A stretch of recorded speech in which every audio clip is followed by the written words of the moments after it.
films that I watch every year, and then there's films that my wife loves to watch every year. Everybody has their list, everybody has their go-tos.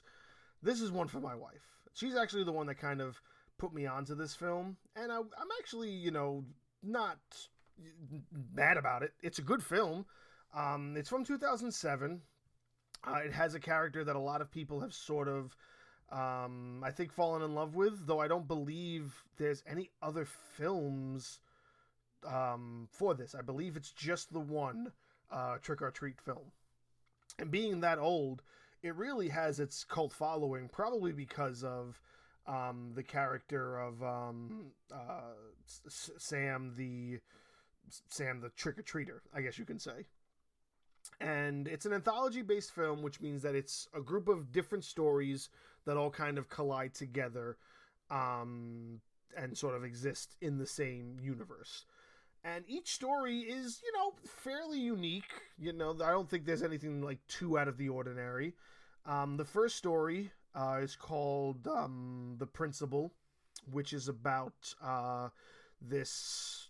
It starts off with this kid who's like stealing candy from the jar in this guy's porch. It's one of those things where they set him up in with a little sign that says, only take one and whatnot. And he's not. He's taking handfuls of them. And he gets caught by this guy who happens to be the principal for his school. So he then's like, it's okay, let's sit and talk for a little while. So they start talking, and he's eating chocolate out of this box, and he learns that, oh shit, this is actually kind of poisonous, and then he winds up kind of puking all over the place and passing out. So then he brings the kid in, and he buries him like in the backyard, and it's probably the most comical of all the stories, because it's just little dumb things that kind of happen throughout. And then he winds up, cutting the kid's head off, and then he's in the house with his son, and it looks like they're playing with a jack-o'-lantern, but really they're playing with this kid's severed head. So that's the first story. The second story is called The Halloween School Bus Massacre. That's about this group of not little kids, they're like maybe teenagers, maybe freshmen in high school, and they go to this lake where this huge incident happened, and it's one of these like ghost story type tales. And the tale is that there was this huge accident where this school bus full of kids fell off into the lake and they all died, and then they kind of haunt this lake area.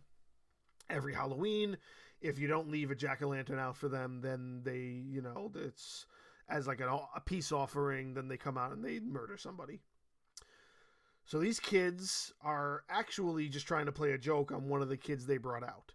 And as they're playing the joke, they actually learn that it really is happening, and they're trying to escape, but the girl's like, no, I think you're playing me again. It's like one of those cry wolf scenarios, and then essentially all of the kids die. Except for the girl playing the witch, who they try playing a joke on. She just walks away because she's like, yeah, I don't believe them now. So that's the third story. Oh, no, that's the second story. The third story is, I think it's called Little Red Riding Hood, or I think it's called Party in the Woods or something. I forget what that one's called. But throughout the film, little pieces of the stories are all happening simultaneously. So there's a scene where there's a group of these girls going for Halloween costumes, and they're talking about finding dates. And they leave one girl by herself in the town while the rest of them go out to the woods where the party is being held.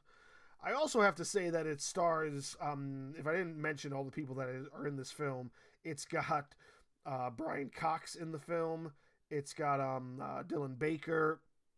But then this one character is played by Anna Paquin, which is very out of the ordinary. I just was not expecting that the first time my wife made me watch this a couple of years ago.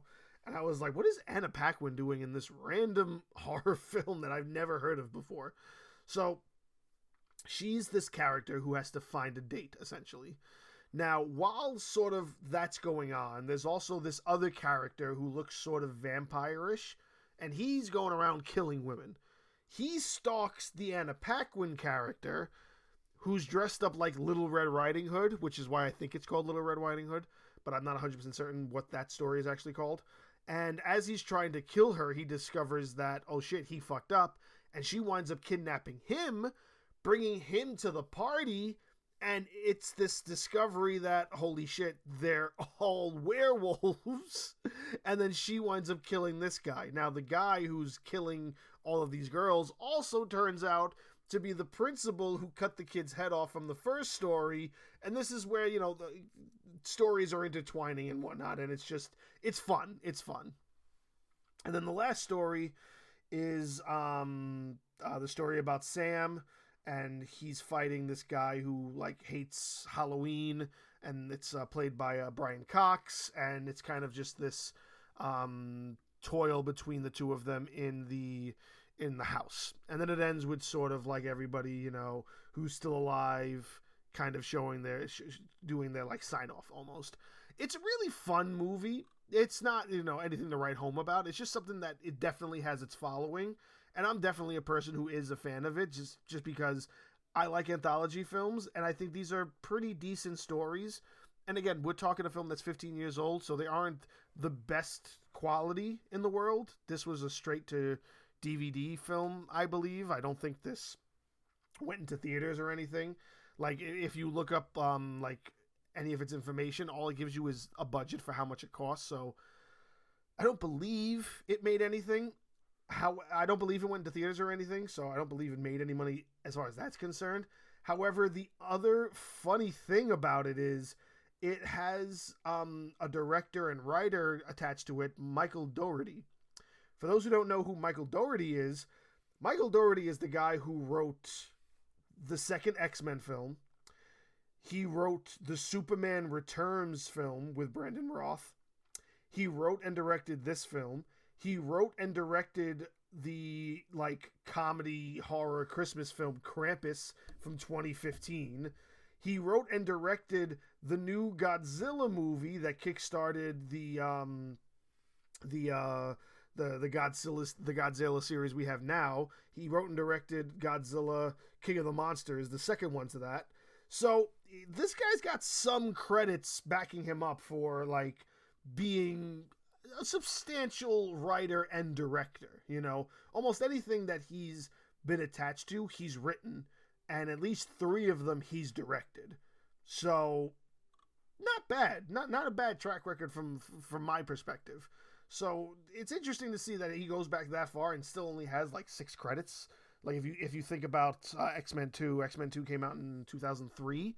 So you're talking he's been around for almost 20 years and only has like 6 film credits as far as writing and directing is concerned. It's not a lot, but you know, Trick or Treat is definitely up there as being a good kind of horror film, especially when you consider that this is one of his only 2 real horror films, and the other one is definitely considered more of a comedy horror than anything else, and then everything else is basically superhero and monster movies. So he does good with this film, and good enough to the point where it's got its following. It's got its people who are very, very passionate about it, and people who are huge, huge fans of it.